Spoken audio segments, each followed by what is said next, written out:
Welcome to Ancient Mysteries. I'm your host, Ben Carter, and in today's episode, we explore a side of the ancient world that challenges modern assumptions. An enigmatic realm of plants, potions, and altered states of consciousness. From hidden temples to sacred mountains, ancient cultures across the globe turned to nature's most potent substances not for escape, but for revelation. Were they simply experimenting with chemistry, or were they unlocking doors to something we've forgotten?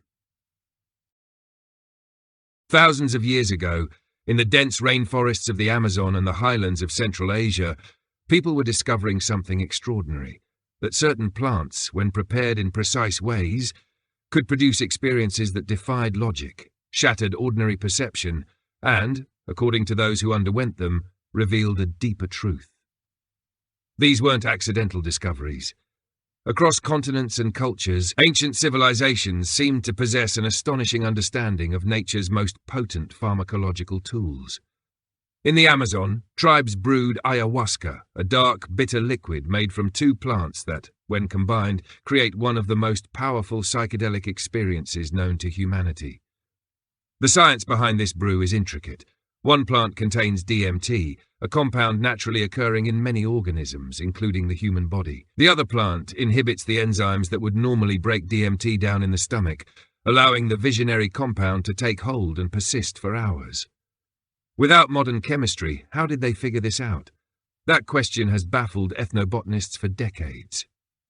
Further north, in the American Southwest and northern Mexico, indigenous groups such as the Huichol and the Tarahumara have for centuries used the peyote cactus in ceremonial rituals.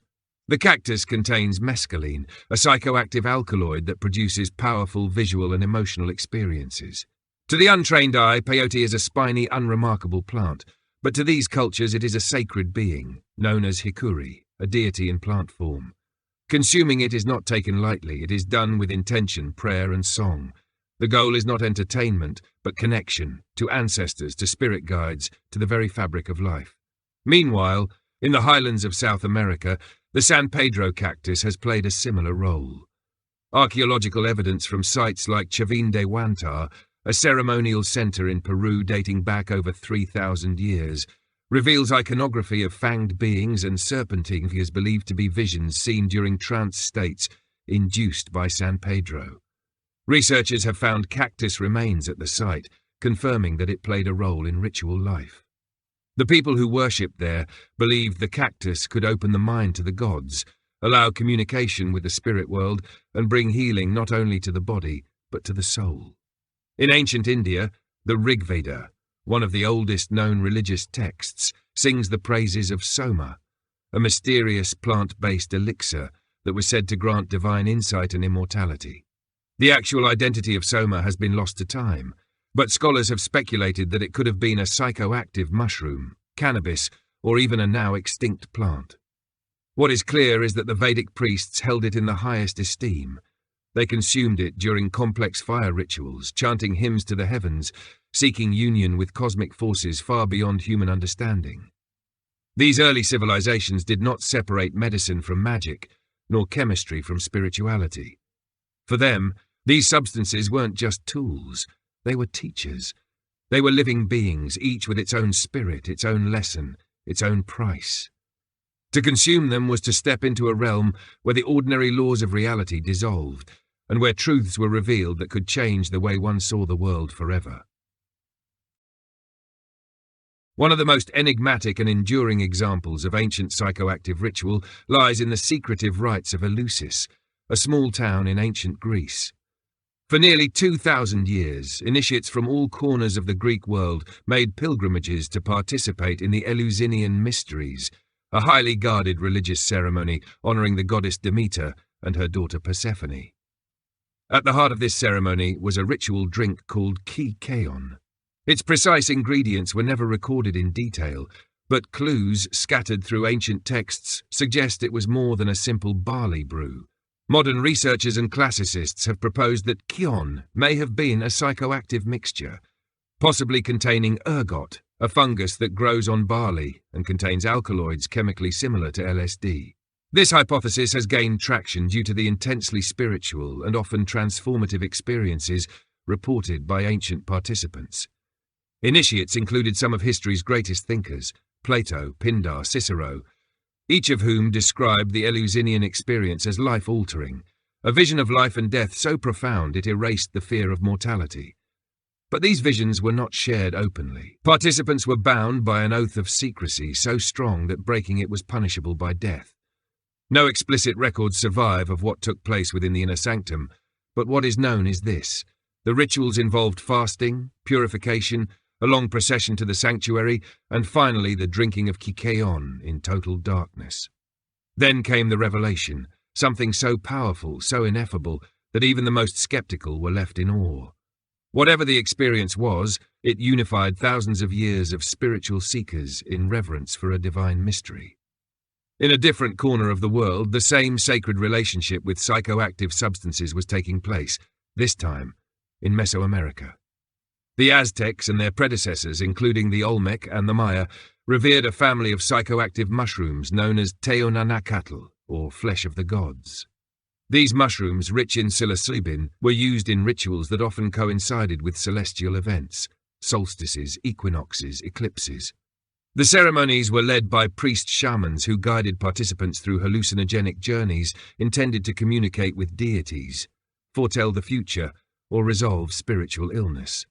Archaeological evidence supports these traditions. Mushroom stones have been uncovered in Guatemala and southern Mexico, stylized with carved caps and anthropomorphic features. Spanish missionaries recorded these rituals with horror, describing frenzied dances, weeping, laughter and prostration before gods whose images seemed to emerge from the darkness.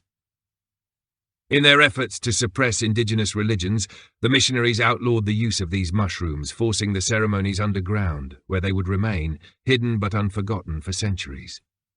Meanwhile, in Siberia, nomadic tribes developed rituals around the Amanita muscaria mushroom, the iconic red-capped fungus with white spots. Consuming it raw could be toxic, but shamans discovered that after ingestion, the psychoactive compounds remained intact in urine. Thus, it became a common and accepted practice to drink the urine of a shaman who had already ingested the mushroom, gaining the visionary effects without the toxic side effects. These trance states were used for divination, healing, and communicating with the spirit realm, part of a complex cosmology in which the shaman served as a bridge between the earthly and the divine. These cultures, separated by continents and without contact, each developed sophisticated systems of knowledge around psychoactive substances. Their rituals were not accidents. They were blueprints refined over generations.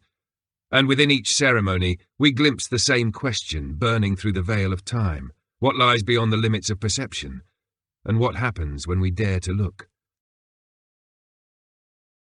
In the modern world, where clinical trials and controlled experiments define our understanding of reality, the ancient use of mind-altering substances often seems shrouded in mysticism, even absurdity.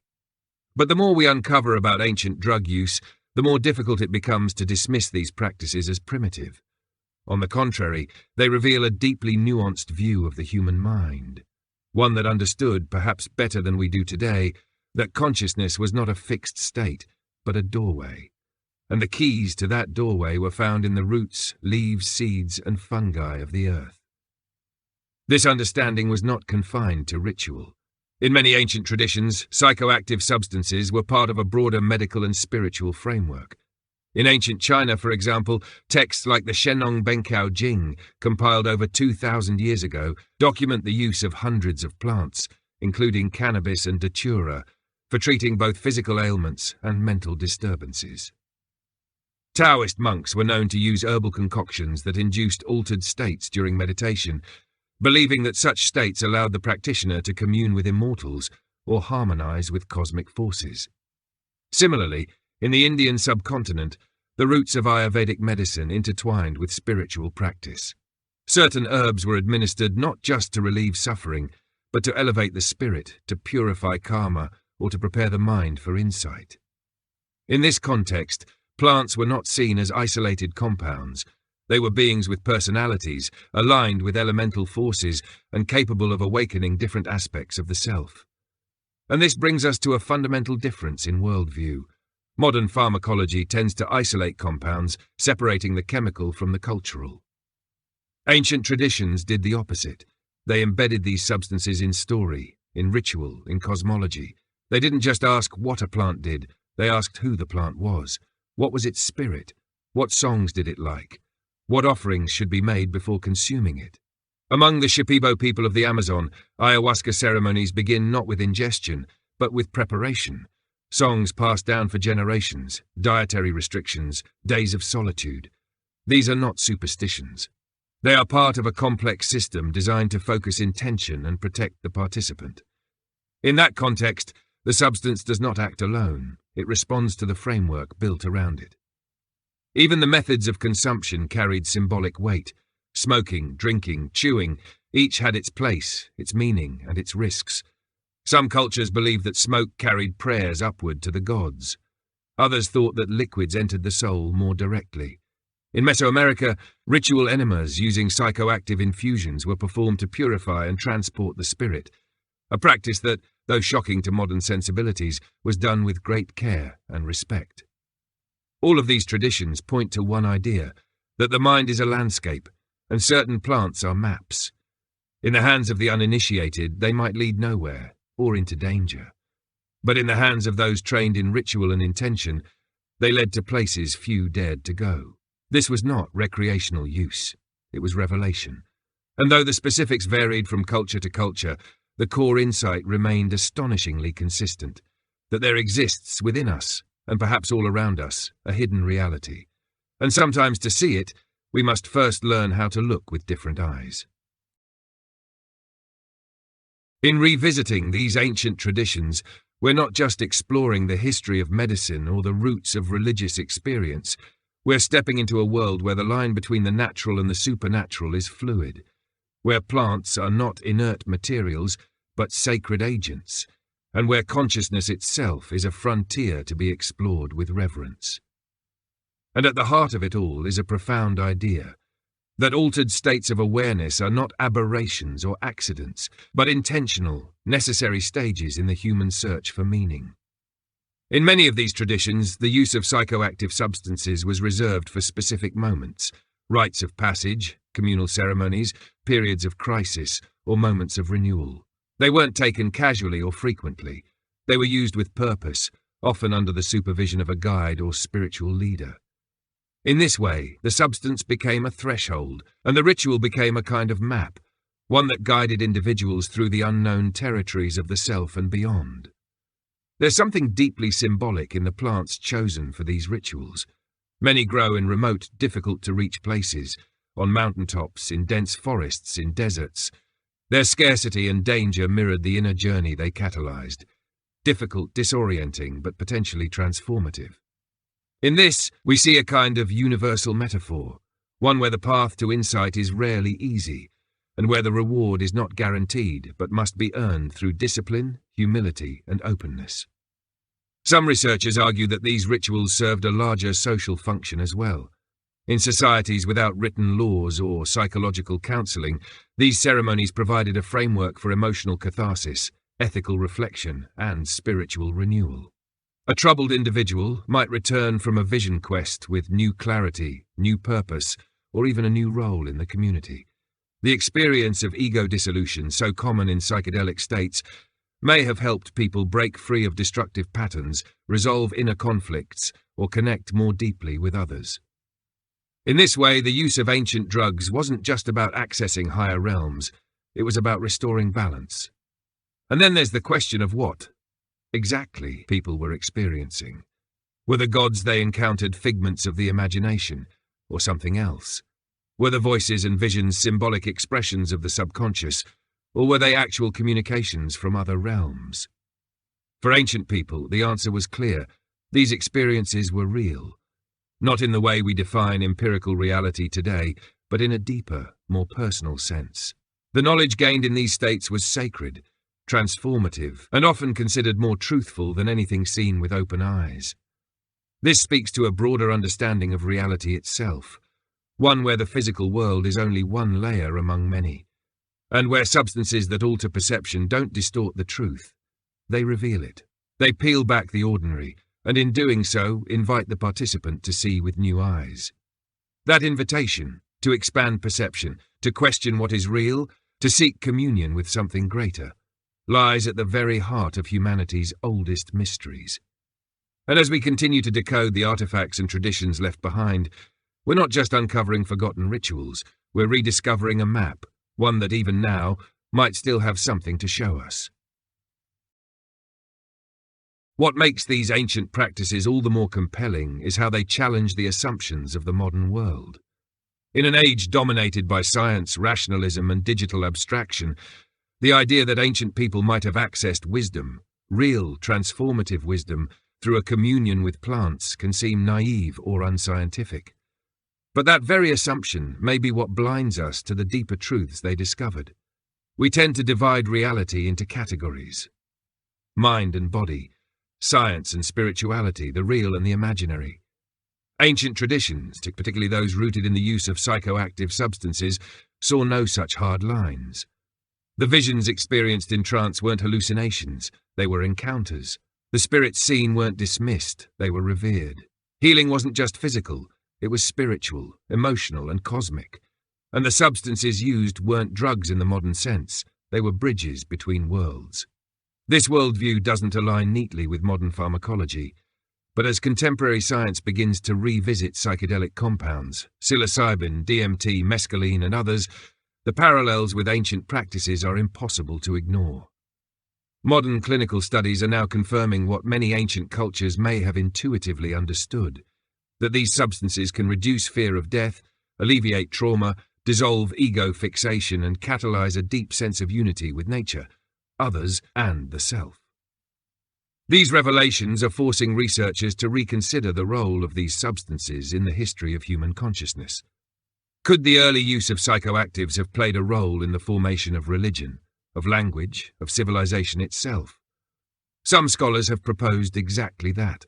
The so-called stoned ape theory suggests that early humans encountering psychoactive mushrooms in the wild may have experienced bursts of creativity, empathy, and cognition that helped shape the very fabric of human culture. That theory remains controversial, but its popularity reflects a growing interest in the idea that ancient drug use wasn't just a curiosity, it was a catalyst, a spark, a key that unlocked something fundamental in the human psyche, and perhaps it still can. Yet this journey isn't without its dangers. The ancient world also recognized that these substances held power, and that power came with risk. Visions could heal, but they could also break. Insights could enlighten, but they could also overwhelm. That's why so many of these traditions included not only the substance, but the ritual, the guide, the structure. Without these, the journey could become disorienting, even destructive. With them, it became sacred. It's this balance between chaos and order, vision and discipline that defined the ancient use of mind-altering plants, and it's what separates a sacred rite from an experiment. As we stand on the edge of a new psychedelic renaissance, that lesson may be more important than ever, because these plants, these fungi, these sacred brews, they are not new. They are old as language, as old as belief, and their mysteries are not forgotten. They've simply been waiting for us to remember how to listen again. When we pull back and examine the arc of this story, not just the history, but the meaning that pulses beneath it, we find ourselves staring into something far larger than chemistry or anthropology. We begin to see that the ancient use of mind-altering substances was not about escapism, but revelation. Not about novelty, but initiation. These plants were not only pharmacological tools, they were symbolic languages, woven into the very structure of myth, ritual, and the sacred. In nearly every culture where these substances were used, there is a striking reverence not just for the effects they produce, but for the experience they represent. Altered states weren't distractions from reality. They were deeper realities. Realities often described as more true than waking life. From the dream time of the Aboriginal Australians to the astral realms of ancient Egyptian initiates, the idea recurs. There is another world beneath this one, and certain plants, taken in the right way with the right intention, can show the way. This idea changes how we think about healing. In many indigenous traditions, illness was never seen as purely physical. It was spiritual misalignment, something out of balance between the individual and the world. The shaman or healer would use psychoactive plants to journey inward, not only to discover the source of illness, but to negotiate with it. Sometimes that meant speaking to ancestral spirits. Sometimes it meant facing one's own fears or guilt. These were not metaphors, they were enacted realities. The symbolism is powerful. To be healed, one must see, not just what's broken, but what lies beneath the breaking. And it was the visionary plant that opened the eyes, not just of the body, but of the soul. There's also something profoundly egalitarian about these practices. While priests and shamans held specialized knowledge, many traditions saw these experiences as part of communal life. Vision quests, rites of passage, seasonal ceremonies, these were times when ordinary individuals stepped into the extraordinary, not as passive spectators but as active participants in the mystery of existence. Even the plants themselves were integrated into mythologies as characters, teachers, tricksters, gods. Peyote was the little deer among the huichol. Ayahuasca was the vine of the soul. Psilocybin mushrooms were flesh of the gods. These weren't mere descriptions, they were acknowledgements of relationship. A recognition that to take something into the body was also to form a bond with it, a spiritual contract. These relationships, these ceremonies, these visions, they were how ancient people explored the boundaries of death, rebirth, purpose, and identity. They were a kind of education, not just about the world, but about what it means to be in the world, to be conscious, to be connected, to be alive in a universe that is not inert and silent, but breathing, listening, speaking. And so, in the hushed chambers of old temples, beneath the canopy of ancient forests, by firelight and under stars, the ancients drank, chewed, inhaled, and ingested. And what they found was not madness or illusion, but meaning. The kind that changes a life, the kind that doesn't fade. As we close this journey through the ancient use of sacred substances, what emerges is not just a historical account, it's a mirror. A reflection of who we were, and perhaps who we still are, beneath the layers of modernity. These weren't just stories of shamans and rituals, mushrooms and vines. They were stories of humans reaching beyond their limitations, beyond their fears, beyond the veil of the ordinary, in search of something eternal. We've travelled across continents and cultures, through the rainforests of the Amazon, the high temples of the Andes, the stone sanctuaries of ancient Greece, the deserts of Mesoamerica, and the icy plains of Siberia. In each place we found the same thread, a reverence for nature's power to transform consciousness. Not as a side note, but as a cornerstone of spiritual life. What makes this even more remarkable is how these traditions developed independently, often separated by vast distances, yet sharing so many of the same principles. The preparation, the ceremony, the symbolism, the intention. The understanding that altered states must be respected, that what is seen there beyond the senses is not to be taken lightly. We've looked at the theories, the evidence, the debates. We've heard from scholars who argue these practices shaped language, religion, and culture. And we've seen how modern science is slowly rediscovering what many of our ancestors already seemed to know, that these substances can offer not just insight, but healing, that they can reopen pathways in the mind, perhaps even the soul, that have long been closed. But the mystery remains. Because at its heart, this is not a story that can be measured in data alone. It is experiential, personal, intimate. It lives in visions, in silence, in the space between breath and memory. It is the kind of mystery that defies definition because it was never meant to be explained, only encountered. And so, we're left with questions. Did these ancient rites truly connect people to higher realms, or did they simply open new dimensions within themselves? Were the gods they spoke to real? Or were they mirrors of the human soul, reflected back in symbolic language? Were these rituals glimpses of universal truth, or beautiful illusions born of chemistry and myth? Perhaps the answer is both, or neither. Perhaps the point was never to know, but to feel, to sit with the mystery rather than try to solve it. Because that's what the ancients did. They sat under stars with smoke curling into the night, and they asked the big questions, not with arrogance, but with awe. Who are we? Why are we here? What lies beyond this life? And the plants, the fungi, the sacred brews, they answered, in visions, in whispers, in images too vast for words. And maybe that's why these practices endured for millennia, because they didn't just reveal the unseen, they reminded us that we are part of something greater, something ancient, something still alive. Thanks for listening. I'm your host, Ben Carter, and this has been another episode of Ancient Mysteries. If you enjoyed this episode, be sure to follow us wherever you listen to podcasts. And if you would like to support the show, subscribe to Ancient Mysteries on Spotify. The link is in the description. Subscribe now.